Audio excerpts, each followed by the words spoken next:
Rocky joined the Bumbling Brothers Circus, he never thought he'd wind up tied to a stake by a band of hostile Indians. Oh, well, that's showbiz. Soon, Big Chief come. Decide what we do with you. Well, if he don't hurry, there's only one thing he can do with me. Huh? Serve me with an apple in my mouth. What network say no cannibalism on TV? Oh, it's all right to talk about it. You just can't do it. That network, all right. All talk, no do. Meanwhile, Bullwinkle, who had been chasing a disguised Boris through the desert, saw the glow of the fire and headed toward it. That must be him. Should be just on the other side of this big Rocky. Bullwinkle! Looks like they're giving you a big league hot foot.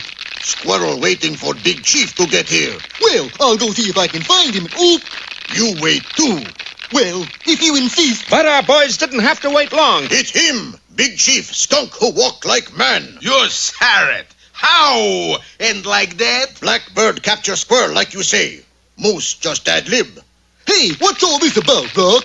I told you I knew why it kept raining on our circus. Yeah? Why? Because those Indians are rain dancers is why. And that big chief fella's been following our circus, doing rain dances every time we wanted to put on a show. And now we're going to make big sacrifice to Great Spirit. Toasted moose. And the Indians set fire to the branches underneath Bullwinkle. Now we have big celebration. It looks bad, Bullwinkle. Oh, what the ding-dong, Rock. No use spoiling the party. Live it up, I say. Hey, fellers. A celebration like this just don't happen every day. You crazy, Bullwinkle. So let's have a ball. Come on, chillin'. Everybody dance. And hauling out his trusty hummercomb, Bullwinkle struck up a lively tune. Immediately, the Indians began a wild dance. Oh, poor Bullwinkle. He's crazy with the heat. It certainly seemed so, but the musical moose went on playing as the flames leaped higher and higher. And then suddenly... Bullwinkle, it's raining. Of course. These Indians are rain dancers, aren't they? Hey, that's right. And I figure by now, they got a good cloud burst whipped up. It's raining. The fire's going out. Stop the music. Too late. The fires were out cold. You plenty hep moose. Blow crazy comb. Thanks a lot. We gonna miss you. Miss us? Sure. Big Chief say sacrifice. He mean sacrifice. You sarret, sport. That voice. Where have I heard that voice? Maybe he's that Kimosabi feller. No, he'd have a masked rider with him. You mean like me, darling? Great gobs of goo rock. It's him or her. Okay, boys, ready with the bow and arrows. They're gonna arrow size us, Rock. What can we do? Nothing. How come? Because the masked rider and the faithful Indian friend are always on the side of law and order. You mean... I don't know how it happened, Bullwinkle, but we must be the bad guys. Funny, we're not wearing black hats. And Boris's band of Indian archers drew a bead on our two heroes. Don't miss our next harrowing episode of... That's a good one. Come on. It's the end of the episode. Oh, boy. The next episode is Flaming Arrows. Poor Bullwinkle meets his match. Harrowing episode.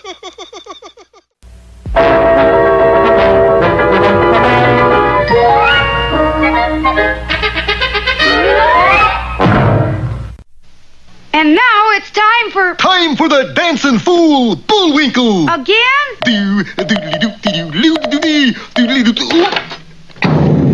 And now for one of our special fairy tales. Yeah.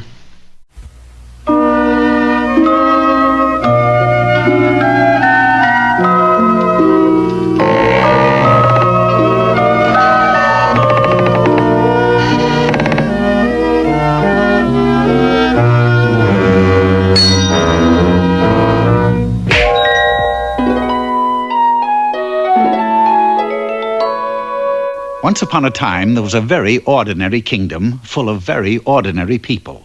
They were so ordinary that they would have found life very dull indeed if it weren't for just one extraordinary girl named Beauty. Oh, I spread a little sunshine on my way to make you blithe and bonny all day. She was so lovely and gay that when ordinary people saw her, they didn't feel quite so ordinary. Oh, I spread a little sunshine on my way. I do the best I can to make you gay. I'm always strewing flowers to and fro to bring a little sunshine where I go. This extraordinary girl danced and bounced about so that people called her Leaping Beauty. Then one day, while she was sprinkling flowers and sunshine like crazy, a terrible thing happened. Ow! My toe! Oh, sorry. You and your sprinkling. Do you know the penalty for stomping on a witch's toe? You mean that silly bit about putting me to sleep? That tired poison apple and all that? Yes. But you know how that always turns out. How? Everybody lives happily ever after. Yeah, that's right. Then why don't you broom out of here? Oh, but this witch was a smart witch, and she soon got an idea. Oh, this is a Lulu. Instead of my putting you to sleep, you're going to put other people to sleep. You mean no apple? No, I'm going to invent boredom. Boredom? Never heard of it. Of course not. I hadn't invented it yet. But watch. From my magic medium come ennui and tedium. Dreary, dreary, dull and bleary. Beauty's voice will make them weary. Ordinary people sleep, for beauty now is just a creep. You know I just have to be kissed by a prince to break the spell. But nobody's going to kiss you, dearie, for you are now a bore. A crashing bore. After the witch was gone, Beauty quickly looked in a mirror. I don't look like a bore. No, nothing had changed, except maybe her voice, for she now found she couldn't stop talking. Oh, look at you, you pretty, pretty thing. You haven't changed a tiny bit. Love that girl. But she wasn't really the same at all. Look at me, oh, look at me. I'm as lovely as can be. I'm as pretty as a picture, too. Lucky, lucky, lucky you. And ordinary people did get bored. Oh, how nice that you can see. Lovely, gorgeous little me. I should charge admission, though. I'm so cute from head to toe. And they did fall asleep. Oh, my goodness, the Wicked Witch did it. I'm a bore. A dreadful, crashing, sleep-making bore. And I can't do anything about it. Yes, it was true. Beauty had bored all the ordinary people in the kingdom into a deep, deep sleep. All except the king and his prime minister. For we all know that kings and prime ministers are not ordinary people. Otherwise, how would they get to be kings and prime ministers? Look at those ordinary people, Ponsonby. They're all asleep. No, Majesty, they're just bored stiff. Who has done such a thing? A girl called Beauty. And oh, she is such a bore. If she's a bore, banish her to the forest with the other boars. But she's not quite that kind of bore. Don't tell me what a bore is. To the forest with her. So Beauty was banished to the deepest deep of the deep green forest with all the other boars. Fortunately, at that very moment, Prince Charming happened to be boar hunting in the forest. The prince whose kiss could break the spell. He'll never make it. Watch. Oh, you most extraordinary girl. Why are you crying? Because you're standing on my foot. Oh, sorry about that. As if I didn't have enough trouble already. I'm a bore, you know. A terrible bore. I'm such a bore I put an entire kingdom to sleep, and all because I'm cursed with this fatal beauty. Oh, you don't know what it is to be so lovely and gorgeous and... Oh, dear, I've done it again. Yes. The prince was so bored that he'd gone to sleep standing up. Poor man. The least I can do is make him comfortable. Must be terrible to sleep standing up. Little did Beauty know that a real boar with tusks was right behind the prince. Yike! You kissed me. Yes, a bit of all right, what? And you know, I don't feel a bit bored. And Yes? I can't think of a thing to say. Oh, good. Yes, the spell was broken. The witch was beaten.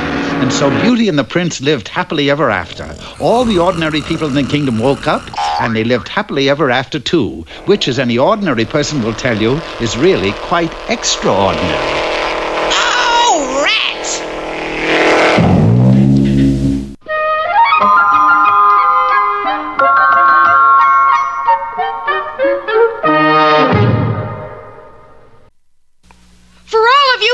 Become tigers in the field of journalism, here is Mr. Know-It-All. Hello, copycats. Today's subject is how to be a star reporter. In order to be star reporter, you got to bring back scoop. You can count on me, Chief. Here is hot scoop. Cover big boat fire at Pier 12. Are you sure there's a boat on fire, Chief? Positive. I lit it this morning on my way to the office. Running up the gangplank of the burning boat, you rush down into the hold, where you find the fire burning merrily. This will be the hottest story of the year. Grabbing a nearby can of water, spelled G-A-S, you dash it into the flames and await results. Hello, Chief. About that fire. Got another scoop for you. Rush over to zoo. His 2-day-old tiger cub smoking cigar. Are you sure there's a 2-day-old tiger cub smoking a cigar? Positive. I lit it this morning on my way to the office. Dashing to the zoo, you rush into the cage, clearly marked Tiger. E-L-E-P-H-A-N-T, Tiger. Once inside, you proceed to spank the 2-day-old tiger, which weighs 40 tons and is smoking the longest cigar you have ever seen. Hello, Chief. About that 2-day-old tiger. Never mind that. Come back to office. Is man about to jump off roof? Are you sure, Chief? I ought to be. It's me. At last you are to get your scoop. And did you get your scoop, Mr. Know-It-All? I certainly did. I stopped off at an ice cream parlor and got 2 of them. See? Tutti Frutti and pistachio. And now... Hey, Rocky, watch me pull a rabbit out of my hat. See? Nothing up my sleeve. Presto! Wrong hat. And now it's time to meet Mr. Peabody.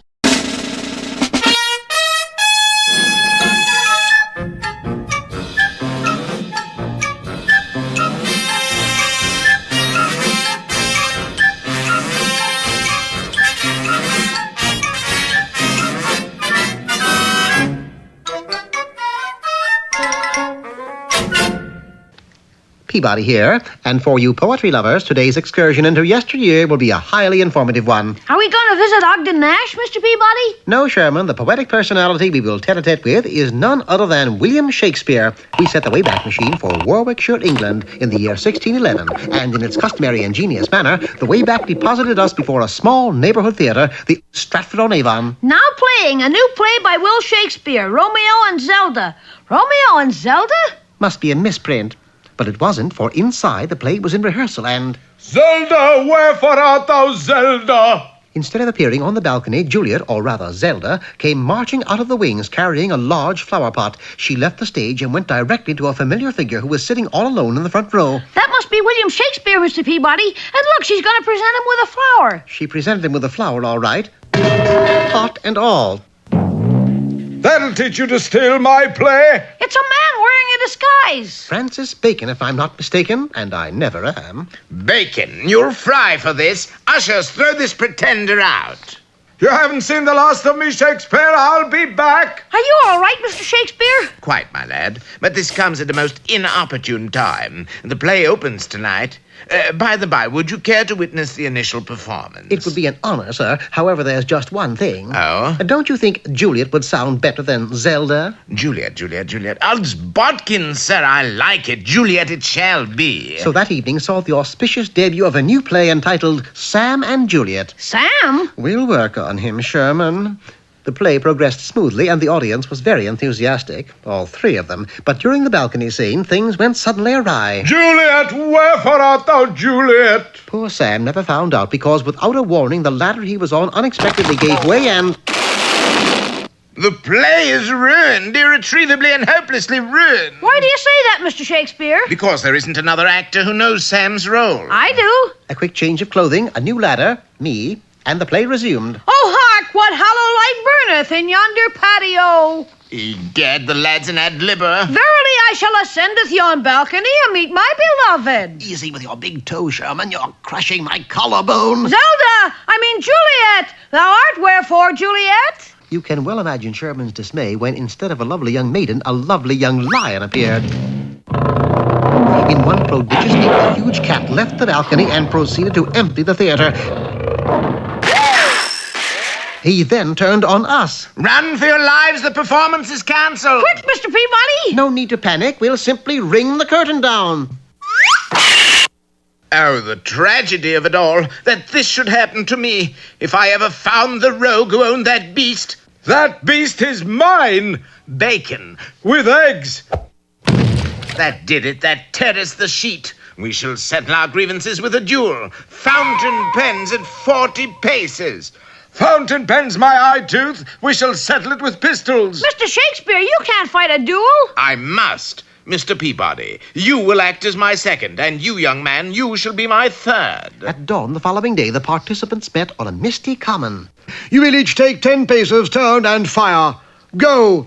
Bacon and Shakespeare set off, but it was so misty that by the 10th step they were no longer visible. You've got to stop them, Mr. Peabody. They're liable to get hurt. Don't worry, Sherman. I have a plan. He dashed out into the mist to where a pile of bricks and a wheelbarrow of cement stood. What's this doing here? I put it here during the night. Now, the world record for erecting a brick wall is 3 seconds. I shall eclipse that. But Mr. Shakespeare and Mr. Bacon are going to fire. They did. I completed the wall in 9/10 of a second, just in time to stop the bullets. Well, that should settle Bacon's hash. And that should take care of Shakespeare! Bacon? The good police of Avon arrived at that moment and carted the duelists off to jail. Boy, am I glad that's over. Yes, a few days in the quiet confines of a cell should cool them off. Well, there's one thing that puzzles me, Mr. Peabody. How did William Shakespeare get the name Bard of Avon? A misnomer, Sherman. William Shakespeare was not called the Bard of Avon. He was Bard in Avon.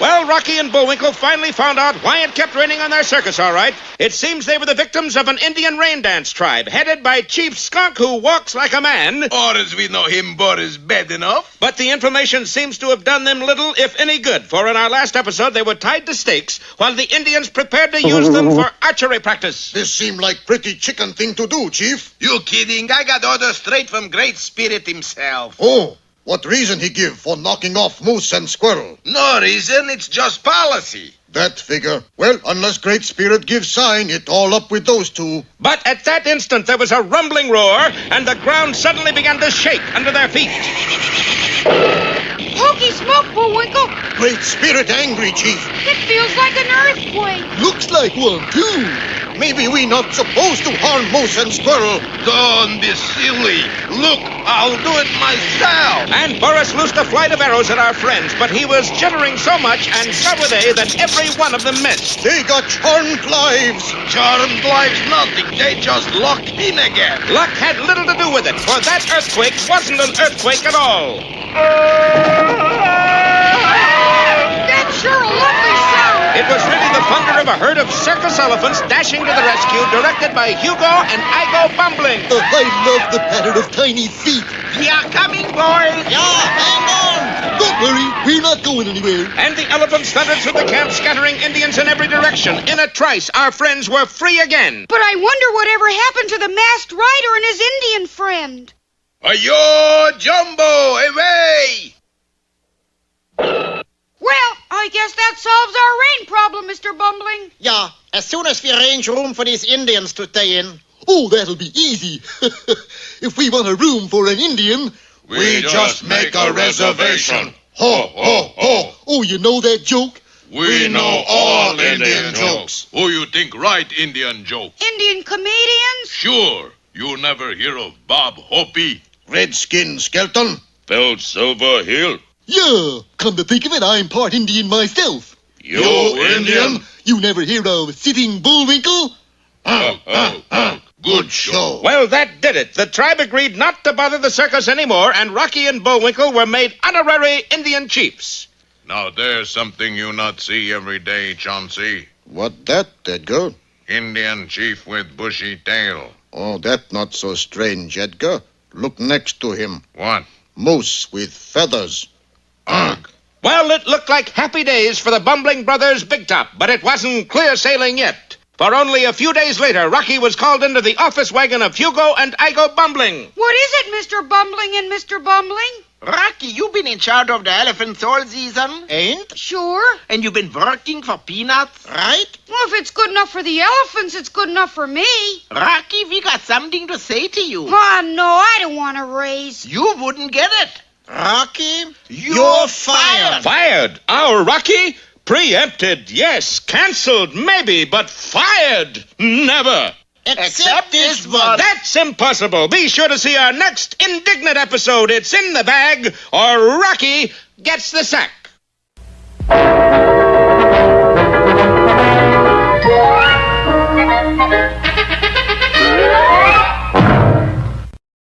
And now for a more serious note on our program, we bring you the Poetry Corner. Hello there, poetry lovers. Today's poem is the well-known favorite, The Swing by Robert Louis Stevenson. How do you like to go up in a swing, up in the air so blue? Oh, I do think it the pleasantest thing every child can do. Up in the air and over the wall, till I can see so wide. Rivers and trees and cattle and all, over the countryside. Till I look down on the garden green, down on the roof so brown. Up in the air I go flying again, up in the air and down. How do you like to go up in a swing, up in the air so blue? Oh, I do think it the pleasantest thing ever a child can do.